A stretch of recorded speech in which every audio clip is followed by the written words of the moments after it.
पहचाना नाम है। कैराना का जो राजनीतिक घराना बाबू अख्तर हसन से लेकर के और मुनव्वर हसन और बहन तबस्सुम हसन से होते हुए हम लोगों के बीच में, मैं समझता हूं तीसरी पीढ़ी में 2024 का जो है 19 अप्रैल का जो चुनाव होने जा रहा है, उसी की कैंपेनिंग के लिए प्रथम चरण में बहन इकरा हसन हमारे बीच में आई है। साथी तमाम चीजें आपके साथ में हैं, आपके सामने है साथियों। हमारे तमाम साथी जो पिछले का तमाम लोग देखते हैं सोशल मीडिया पे, अखबारों के माध्यम से, कुछ भी आपको छुपा हुआ नहीं है। भारतीय जनता पार्टी को आपने 10 साल मौका देने का काम किया और 10 साल दे करके आपको क्या मिला साथियों? ये जो नकुड़ की सरजमी है, नकुड़ की धरती है, इसको राजनीतिक रूप से तमाम लोगों ने, सैनी समाज के लोगों ने, हमारे बीच के साथी धर्म सिंह जी को जिता करके यहाँ की राजनीति को, सहारनपुर की राजनीति को गौरवान्वित करने का काम किया है, जीने का काम किया है साथियों। पिछले 5 साल में आपने सरकार देखी, उत्तर प्रदेश की 7 साल से सरकार है और 2 विधायक यहाँ हैं, मुकेश चौधरी के रूप में, कीरत सिंह के रूप में। उन लोगों ने सैनी समाज का वोट लेकर के भी शोषण ही करने का काम किया है साथियों। तमाम इश्यूज आपके बीच में। और नरेंद्र मोदी जी जो कहते थे कि ना मैं खाऊंगा और ना मैं खाने दूंगा, इलेक्टोरल बॉन्ड के माध्यम से 6000 करोड़ रुपए एक तरफ पाकिस्तान को दुश्मन राज घोषित करके कहते हैं कि हम उनसे वार्ता नहीं करेंगे।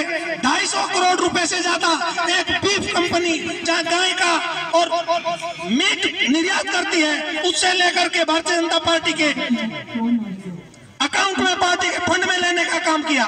चीन जो हमारी तमाम जमीनों पर कब्जा किए जा रहा है साथियों, चीन से भी, चीन की कंपनियों से भी पैसा लेकर के आज मुंह सिला हुआ है। हजारों हेक्टेयर जमीन, लाखों हेक्टेयर जमीन जिसने हमारी दबाने का काम किया है और मोदी जी का नाम नहीं खुलता, मुंह नहीं खुलता। मणिपुर का दंगा आपके सामने है, जब वहां की महिलाओं को, नंगी महिलाओं को घुमाने का काम कर रहे थे तो मोदी जी ने, केंद्र की सरकार के किसी मिनिस्टर ने, जब महिलाओं के साथ ज्यादती हो रही थी, मुंह नहीं खोला। और जब सोशल मीडिया के माध्यम से बोला गया तो वहां के मुख्यमंत्री ने कहा ये अकेला केस नहीं है, सैकड़ों केस इस तरह के मणिपुर में हो रही है साथियों। जो पार्टी चाल, चरित्र और चेहरे का नाम लेकर के हम लोगों के बीच में आई थी, हम लोगों को फुसलाने का काम किया था, हम लोगों को पगलाने का काम किया था, उसकी वस्तु स्थिति, उसकी हकीकत आज हमारे सामने है साथियों।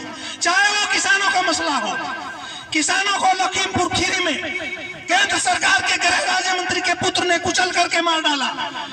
हमारे किसान भाई लाखों की तादाद में दिल्ली कूच करके एमएसपी मूल्य की मांग कर रहे थे, काले कानून की वापसी की मांग कर रहे थे। ना तो एमएसपी मिला और काले कानून के नाम पर जब वो 13 महीने वहां पड़े रहे तो 750 से ज्यादा किसानों ने अपनी जान को गंवा करके उन काले कानूनों को वापस कराने का काम किया। और उसके बाद उनके चेहरे पर, उस शहादत के नाम पर, मोदी जी के चेहरे पर एक भी शिकन तक नहीं थी और कहा कि शायद मेरी सेवा में कमी रह गई, लोग मेरी भावना को समझ नहीं पाए साथियों। जब दोबारा एमएसपी को लेकर के एक कमेटी बनाई और उसमें कहा गया कि यह कमेटी अपनी रिपोर्ट देगी और तब केंद्र सरकार एमएसपी देने का काम करेगी।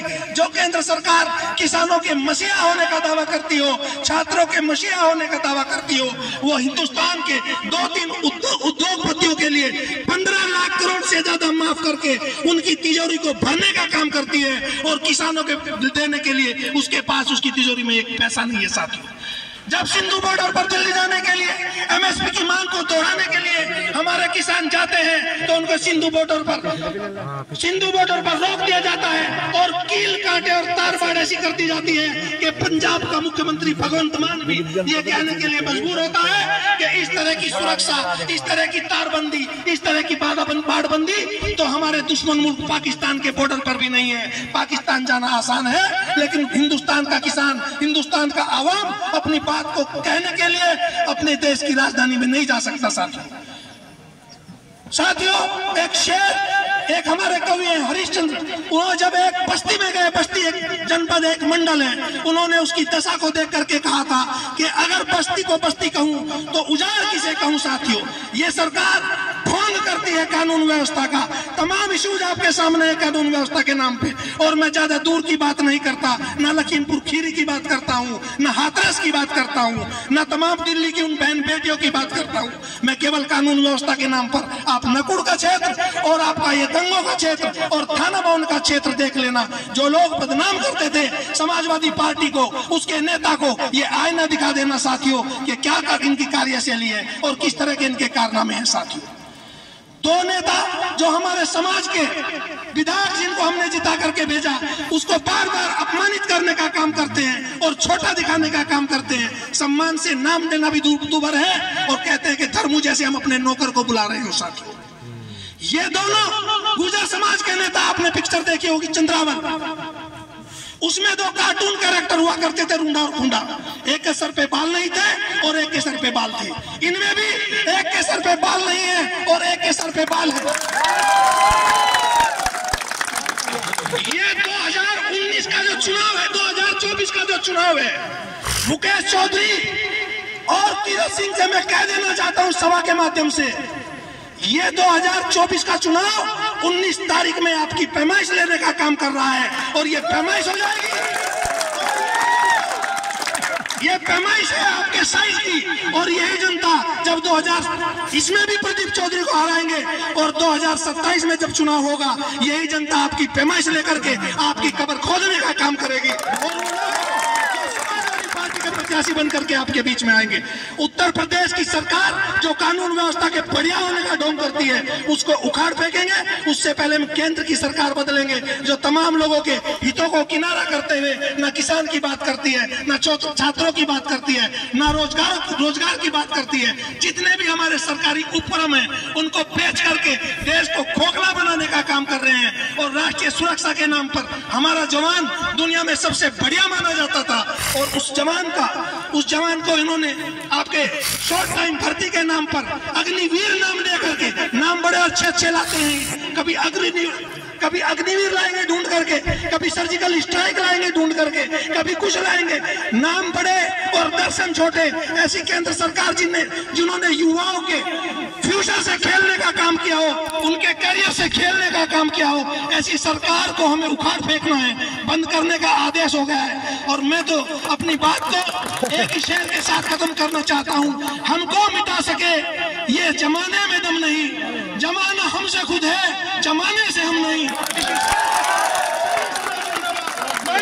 जिंदाबाद, अखिलेश यादव जिंदाबाद। इस आशा और उम्मीद के साथ सैनी समाज के मेरे तमाम बंधु यहाँ से निकल करके घर घर जाएंगे।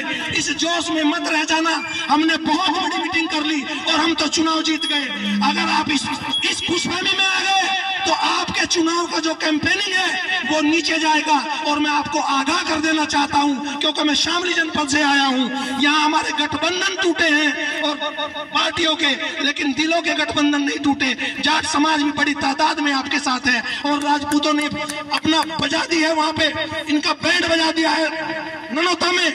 लेकिन मेरी सलाह तमाम साथियों से है, जिस तरह का जोशो खरोश यहाँ नकुड़ और गंगों में है, उससे ज्यादा जोशो खरोश हमारे शामली जनपद की तीनों विधानसभाओं में। हिम्मत बनाए रखना, हौसला बनाकर रखना, किसी की अफवाहों में मत आना। लेकिन मेरी एक सलाह मान लेना, वो बीजेपी के कार्यकर्ताओं को मैंने देखा है, हमारा मुस्लिम वोट तो एक तरफा है ही, लेकिन जो हिंदू भाई अपना वोट कर रहे हैं दैनिक राशन को, समाजवादी पार्टी को, सेकुलरिज्म के नाम पर वोट देने का काम कर रहे हैं, उनकी ये ड्यूटी बनती है कि इस कैंपेनिंग को या मीटिंग को करने के बाद डोर टू डोर अपना वर्क शुरू कर दे।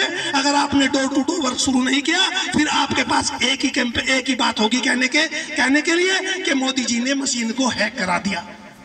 ये बहाना हमारे पास नहीं होना चाहिए। और तमाम साथी जो यहाँ हिंदू समाज के सुन रहे हैं, डोर टू डोर जिसका जहां आसपास है जाकर के घर घर अलग जगाएंगे, अपनी माओ के बीच में जाकर के, बहनों के बीच में जाकर के, बेटियों के बीच में जाकर के, और हर कार्यकर्ता ये संकल्प, ये हैद लेकर के यहाँ से जाएगा कि जब 19 तारीख का चुनाव होगा तो हमारे किसी भी कार्यकर्ता को चुनाव चिन्ह कहाँ है और किस तरह का घर घर पहुंच जाना चाहिए। और मैं समझता हूँ ये कैराना लोकसभा के इतिहास में, मुझे तो ऐसा लगता है आपके जोश को देख करके 8 लाख से भी ज्यादा वोट लेकर के बहनी करासन देश की संसद को सुशोभित करेंगी, हमारा नेतृत्व करेंगी। और यहाँ की जो कैराना की जो रवायत है, जो इन्होंने लोगों के दुखों में सुखों में न जा करके यहाँ एक परंपरा डालने का काम की है, इसको बदल करके आपके सुख दुख में आपके काम आएगी। ऐसी आशा और उम्मीद के साथ मैं अपनी वाणी को विराम देता हूँ। बहनी करासन जिंदाबाद।